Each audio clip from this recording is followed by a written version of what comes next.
You know, for decades, we've been told the same story: eat your veggies, choose the salad, steam your greens, and trust that the produce aisle is your personal health sanctuary. It's a message we've taken to heart, especially as we get a little older, because staying strong and vibrant after 60 feels like the ultimate prize. But what if I told you that some of those very vegetables, the ones you've been diligently incorporating into your diet, might actually be quietly, sneakily raising your risk of a stroke? It's a jarring thought, isn't it? One moment, you're humming a tune, stirring a pot of what you think is a perfectly healthy meal, maybe some sautéed spinach or a vibrant beet salad. The next, a shadow falls. Words might not come out quite right, or perhaps a side of your face feels strangely heavy. It's a scenario no one wants to imagine, especially when you're doing everything right. Today, we're pulling back the curtain on 3 so-called health heroes that, while fantastic in their fresh, natural state, can actually turn on you after age 60. We're going to dig into why the danger really spikes once you start reheating those innocent-looking leftovers, and more importantly, I'm going to share some surprisingly simple kitchen tweaks. These aren't drastic diet overhauls, they're smart, practical adjustments that can keep your blood vessels calm, your brain protected, and your peace of mind intact. So stay with me until the end, because I'll reveal not only which vegetables can quietly raise your stroke risk, but also how to fix it with one simple change that could protect your arteries for years to come. And before we dive in, don't forget to like this video, subscribe, and tap the bell icon, so you never miss another science-based tip that keeps you strong, sharp, and thriving after 60. Number 1, spinach and kale, the reheat trap. Alright, let's talk about spinach and kale. They're the darlings of every longevity blog, the poster children for healthy eating, and frankly, they are nutritional powerhouses. But for us seniors, these leafy greens hide a sneaky little switch that gets flipped the moment you decide to reheat them.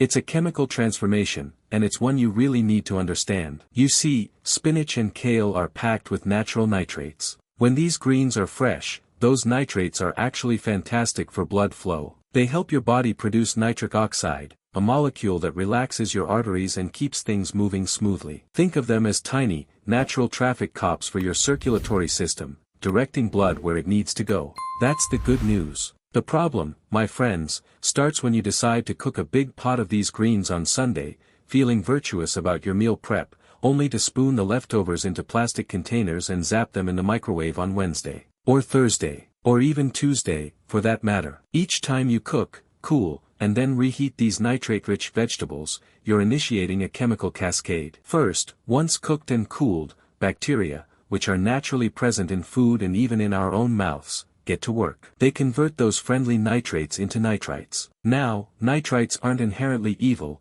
but they're unstable. And here's where the microwave comes in. That quick, intense reheating creates the perfect warm, anaerobic environment for those nitrites to morph into something far more sinister, compounds called nitrosamines. Does that word sound familiar? It should. Nitrosamines are the same family of chemicals that are flagged in cigarette smoke for damaging blood vessel walls. Think about that for a second. The very compounds linked to the vascular damage caused by smoking can be generated in your healthy, reheated spinach. Now, in an aging vascular system, and let's be honest, after 60, our blood vessels have seen a few decades of wear and tear, that extra irritation from nitrosamines can be particularly dangerous. Our arteries naturally lose some of their elasticity over time, they're not as supple as they once were.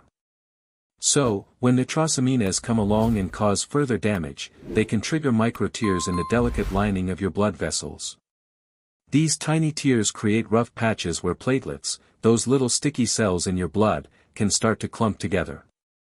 And what do platelet clumps form? Blood clots. A clot that forms in the wrong place can break off and ride a direct express train straight to the brain, causing a stroke. It's not just theoretical, either. There was a compelling case report from 2023 out of a Montreal stroke unit. They followed a 71-year-old woman who, in her effort to eat healthily, was consuming reheated creamed spinach 3 times a week. Her MRI scans eventually showed a series of tiny, silent strokes. Initially, these manifested as what she and her family dismissed as senior moments, a bit of forgetfulness, a misplaced word here and there. But tragically, they eventually wound up as full-blown aphasia, the inability to understand or express speech. The link to her dietary habits was striking. So, the takeaway here isn't to abandon spinach or kale entirely. Goodness no. They're still incredibly good for you. The takeaway is to treat them with respect, almost like you would fresh fish, cook what you'll eat now, and skip the doggy bag for later. If you absolutely must batch cook greens for convenience, there's a smart way to do it. Blanch them quickly, then immediately plunge them into an ice bath to stop the cooking process. Drain them well, and freeze them in single-serve flat packs. When you're ready to eat, thaw them under cool running water and then quickly finish them in a hot pan or wok. No microwave reheating, no slow cooker simmering for hours, and absolutely no second chances for those pesky nitrosamines to form. Remember, the goal is to enjoy these incredible vegetables, but to do so wisely, safeguarding your health rather than unknowingly jeopardizing it. Number 2, beets, the pressure spike masquerade. Next up, let's talk about beets. You've probably seen beetroot juice marketed everywhere, especially to weekend warriors looking for an edge in stamina and performance. And it's true, beets are nitrate royalty. They're packed with these compounds, and once you swallow them, special bacteria on your tongue get to work, converting those nitrates into nitric oxide.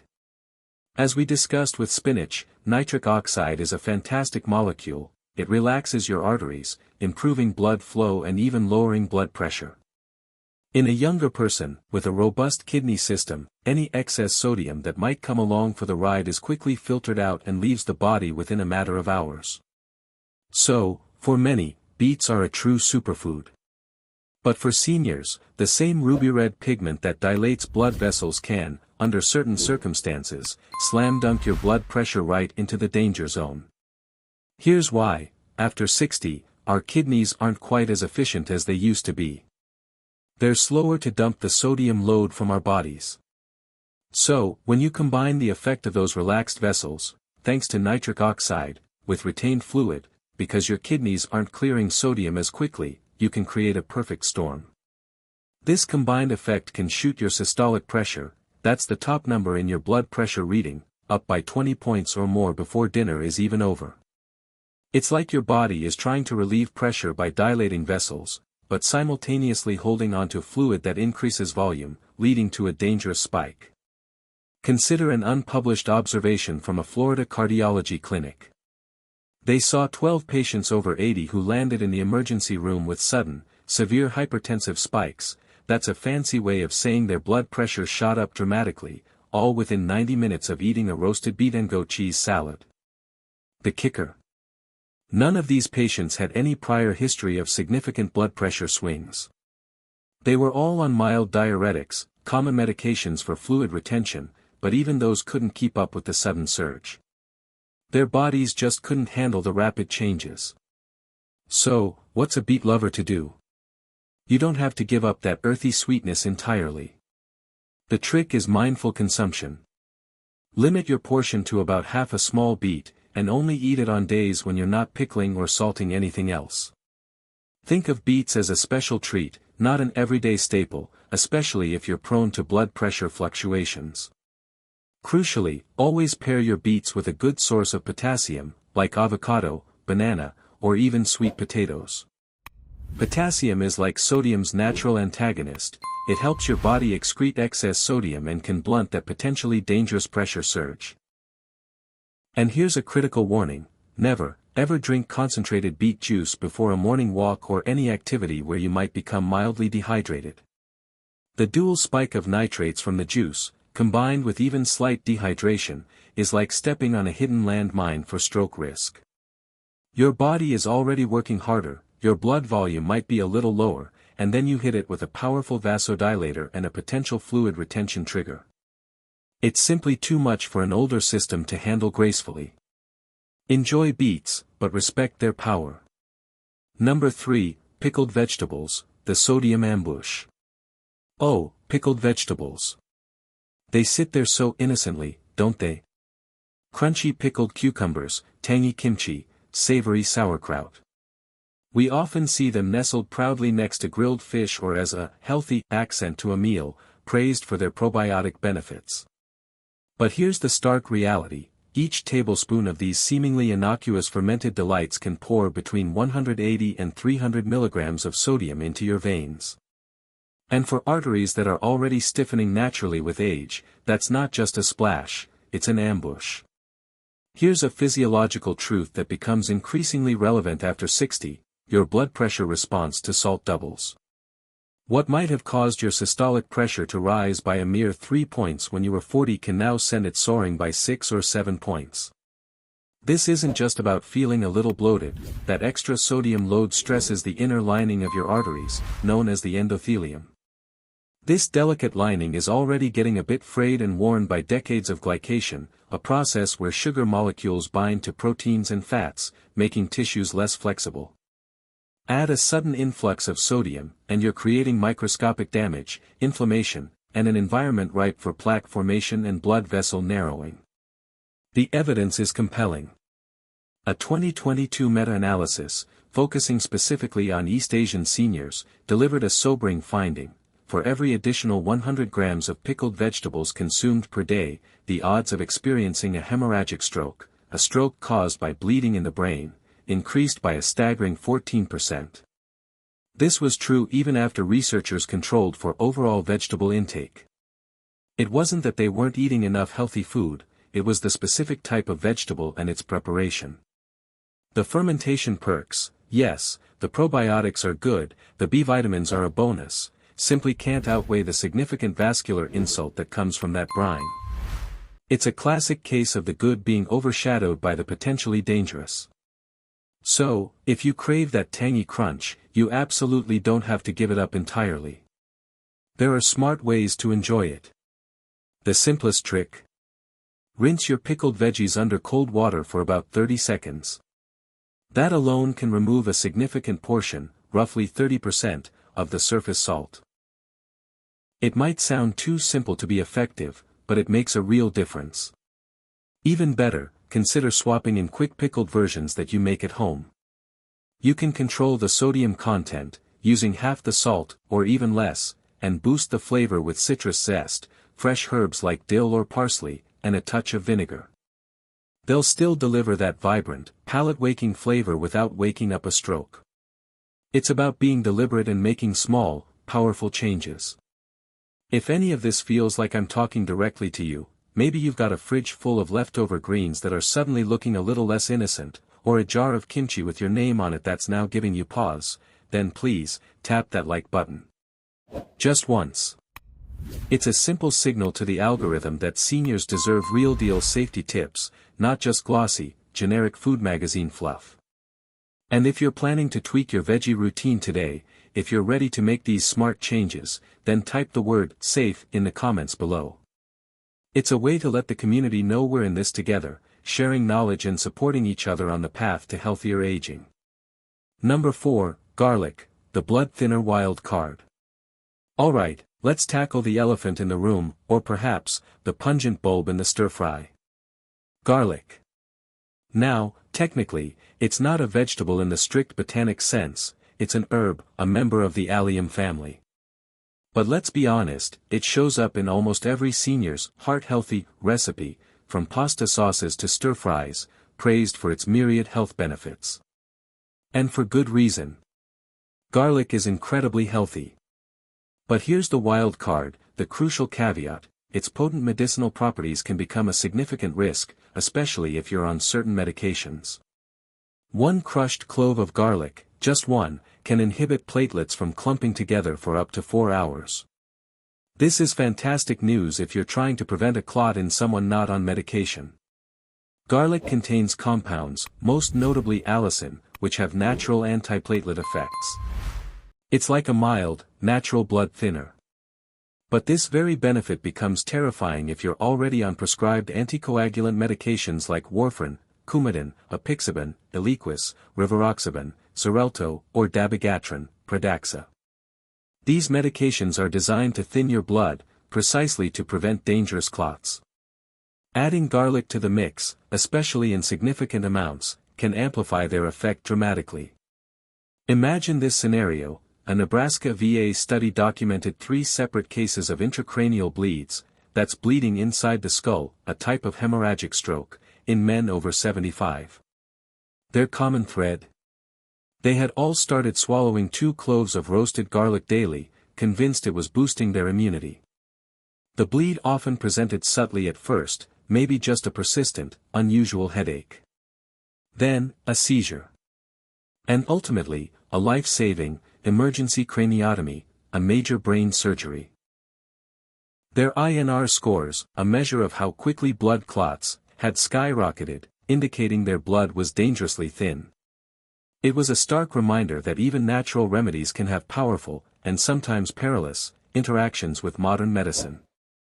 So, what's the smart approach? If you're on any anticoagulant medication, you simply must treat garlic like medicine. And that means being precise and communicating with your doctor. My recommendation? 1 small clove, 3 times a week maximum. And critically, you need to tell your doctor about this. Your physician or pharmacist needs to know all the supplements, herbs, and even significant dietary changes you're making, so they can adjust your medication dosage accordingly. This isn't a secret you keep, it's vital information for your safety. And here's another crucial point: skip the aged garlic supplements entirely. While they're often marketed as a safer alternative, they're typically concentrated to provide consistent levels of allicin and other active compounds. This concentration means they can turn a mild, dietary blood-thinning effect into something much more potent, effectively a fire hose of anticoagulant activity when combined with your prescription meds. It's simply not worth the risk. Enjoy fresh garlic in moderation, but always with your doctor's knowledge if you're on blood thinners. The reheating rules that matter. We've spent a fair bit of time zeroing in on those tricky nitrosamines that can form when you reheat spinach and kale. But I want to make it clear, the same fundamental chemistry haunts any nitrate-rich vegetable. We're talking about beet greens, arugula, Swiss chard, bok choy, celery, radishes, even turnip tops. Many of these are staples in healthy diets, and rightly so. But the same principle applies. Let's quickly recap the science, because understanding it empowers you to make smarter choices. Once these nitrate-rich vegetables are cooked and then allowed to cool, bacteria, which are everywhere, naturally, begin to convert the harmless nitrates into nitrites. This is the first step. Then, when you introduce heat again, especially the rapid, intense heat of a microwave, you create the perfect conditions for those nitrites to morph into those problematic nitrosamines. It's a warm bath, an ideal environment for that chemical transformation to occur, and it happens more readily than you might think. So, the fix is deceptively simple: cook once, eat once. It's the golden rule for nitrate-rich greens. But I know what you're thinking: I hate waste. I can't just throw away perfectly good leftovers. And you're right, we shouldn't waste food. That's why we need a smarter strategy. Enter the cook, chill, finish cold approach. This is your workaround for those batch-cooked greens. For example, if you steamed a big batch of kale, don't plan to reheat it. Instead, blend yesterday's steamed kale into a vibrant, cold yogurt dip with fresh lemon and dill. The chilly temperature keeps nitrosamine formation asleep, and the acidity of the lemon and yogurt also helps. Or, how about a cold pasta salad featuring chopped, pre-cooked arugula? A chilled beet salad with a vinaigrette? The key is that once they've been cooked, they stay cold if they're not eaten immediately. Another ingenious workaround, one that Grandma might have instinctively known, is the power of acid. Splash a good amount of vinegar or citrus juice, lemon, lime, or even orange, on your vegetables right after cooking them. Why? Because the lower pH environment created by the acid significantly slows down bacterial growth and, consequently, the accumulation of nitrites. This means fewer nitrites are available to convert into nitrosamines later. Think about it: Grandma's pineapple glazed beets weren't just tasty, they were safer because the acidity of the pineapple helped inhibit that chemical conversion. It's a simple culinary trick with a powerful health benefit. So, embrace the cold and embrace the tang. Putting it all together, a senior safe veggie plate. Okay, so we've delved into the what not to do and the why. Now, let's shift gears and talk about the what to do. How can you construct a senior safe, brain-protective veggie plate that's both delicious and minimizes stroke risk? It's all about smart choices and mindful preparation. Let's map out a day. Breakfast: start your day with a vibrant, nutrient-dense meal. How about half a small roasted beet, diced and chilled? Remember, we're keeping it small and cold. Fold this into a generous serving of potassium-rich Greek yogurt. The potassium is crucial for balancing sodium and supporting blood pressure. Top it off with a sprinkle of walnuts for healthy fats and an extra boost of brain power. This gives you the benefits of beets without the reheat risk or the pressure spike. Lunch: think fresh and raw for your greens. A beautiful spinach salad is perfectly fine, but the key is that the leaves are raw.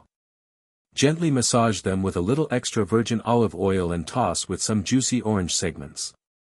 No heat, no reheat, no problem. The olive oil helps with nutrient absorption, the orange adds a lovely sweetness and more potassium, and by keeping it raw, you completely bypass the nitrosamine issue. You get all the goodness of spinach without any of the worry.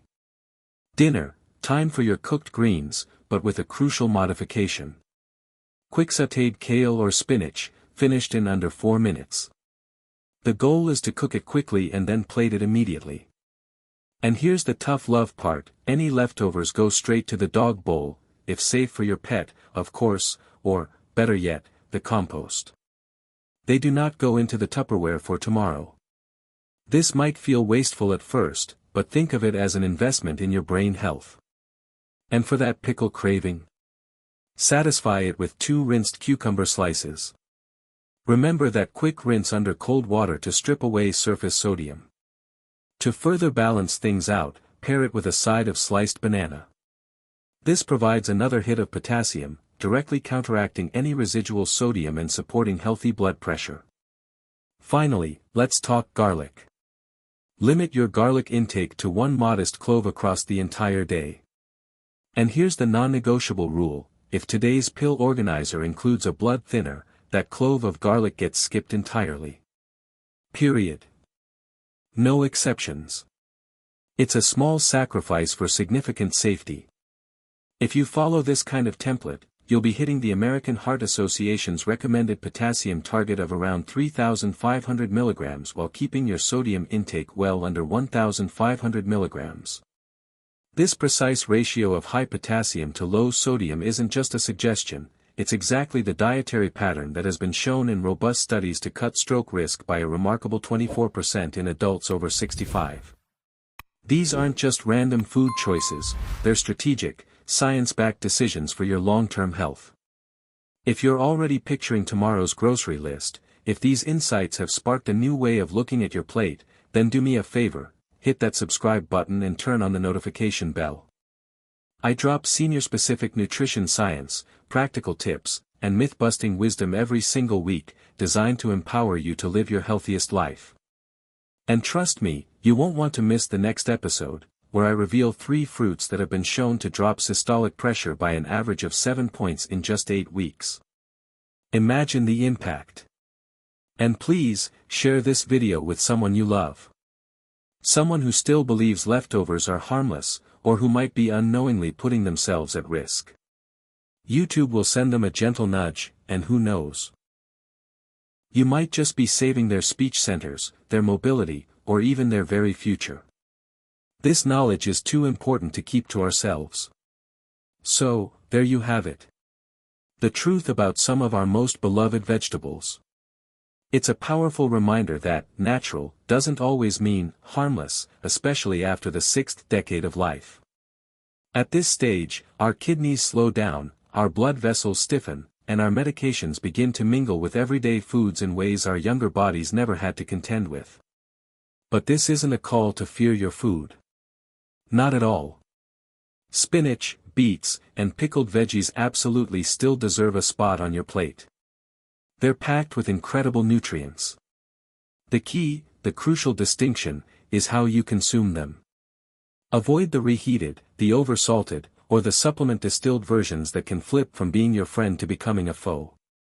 Instead, embrace the simple wisdom: cook once, eat once for your greens. Rinse your pickles thoroughly. Always pair high-nitrate foods with potassium sources. And treat garlic with the respect of the potent drug it can become, especially if you're on blood thinners. Do these things, and you'll keep the blood flowing smoothly to your brain, instead of allowing it to pool into a dangerous clot. Here's to enjoying your vegetables, and outsmarting them too, so the only thing that gets deliciously pickled is the cucumber, not your vibrant, healthy future. Stay smart, eat well, and live long.